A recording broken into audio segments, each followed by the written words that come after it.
Hey everyone, today I saw this amazing video from this guy named Yuri. He's created a way to kind of blend the world of analog and digital together. So I wanted to kind of do a walkthrough on my own setup and how I'm using it in the mmHmm app.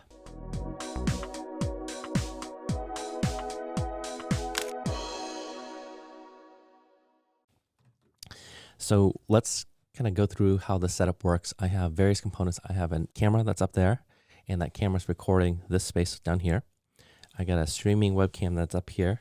That webcam is recording me, and behind me is a green screen that's kind of doing the background transparency. And let's do a little explanation on how this is working. So on the wall to my left over here, I have an arm that's going down this direction. It's got a little friction mount and everything, and I have a ball head, and down here I am mounting my Fuji X-T3, and that camera is pointing down to my desk. And behind me over here is I have an LG 49-inch ultra-wide monitor, and I got a Logitech streaming webcam that's going this direction. I'm sitting roughly around here, and being over here, this webcam is capturing just my head, and behind me I have a green screen.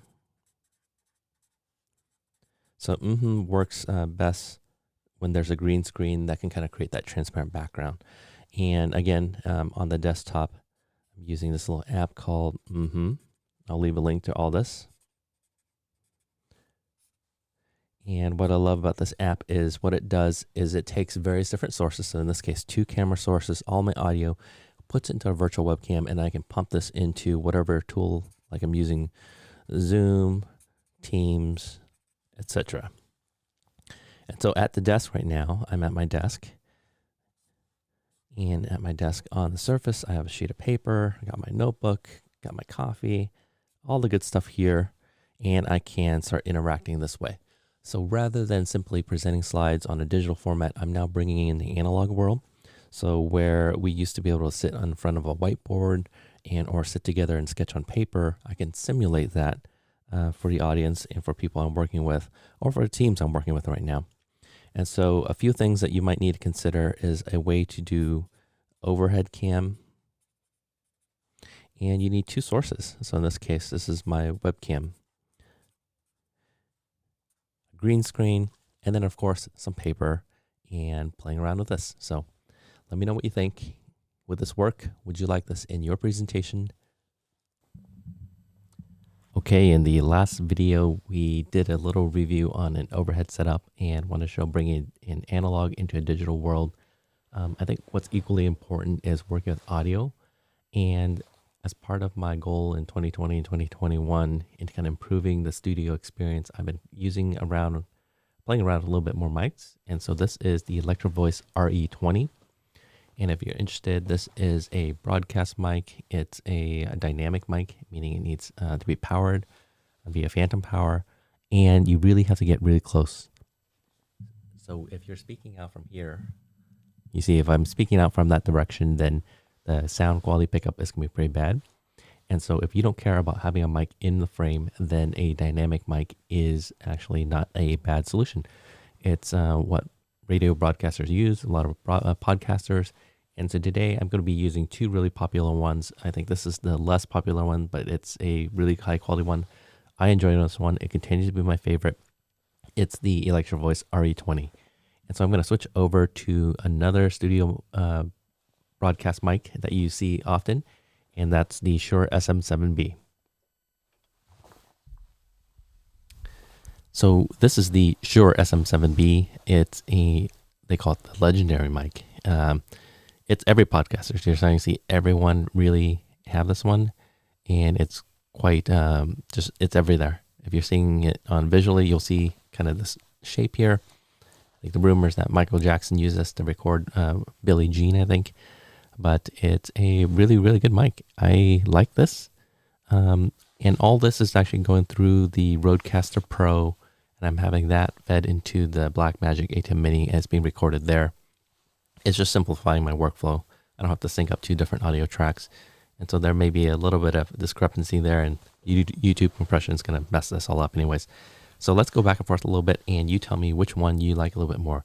This is the Shure SM7B. And now I'm on the Electrovoice RE20. I think this one's a little bit deeper. It sounds a little bit deeper, I think, and it has just more of that oomphy bottom feel. And this is the Shure SM7B, and so I'm switching over that as well. Let's try another example. I have a mic that's out of frame. Actually, this is the Samson CO2. It's actually a really cheap mic. 2 of them for $100. Let's play around that one, and you tell me what you think. So this is the Samson CO2. Again, this is intended. I think it's a I don't know, like a dialogue mic. You can use it. You can boom it. It's designed for instruments as well. But you're going to see a little bit of reflection, and because it's so far out of the frame, it's going to sound a little hollow. So again, you're not going to get that same awesome sound as you would with a Shure, or in this case, the Electrovoice RE20. So I think it's important, and it really depends on the kind of setup. So in most of my meetings where I'm not the primary presenter, or I'm narrating something and it's okay to have this in the frame, then I will always prefer to use one of these mics. And if I'm ever in a case where I need to be a little bit cleaner, you know, without having everything in the frame, I'll switch to something else. I'll switch to a boom mic and put it out of the frame. Again, I think a lot of people are realizing if you get the mic really close in, then you're going to get that podcast sound. And I almost kind of prefer the podcast sound over having it clean and out of the frame. We're not making movies here, so at least I'm not. So you tell me, is it okay? Can I have this mic in the frame or not? And in the comments below, do you prefer this sound? Or do you prefer the Shure SM7B? Both are going to the Broadcaster Pro with all the built-in processing, same processing, and both is getting funneled to the ATEM Mini and then recorded there. Hey, thanks for joining me today. I'll see you in the next one.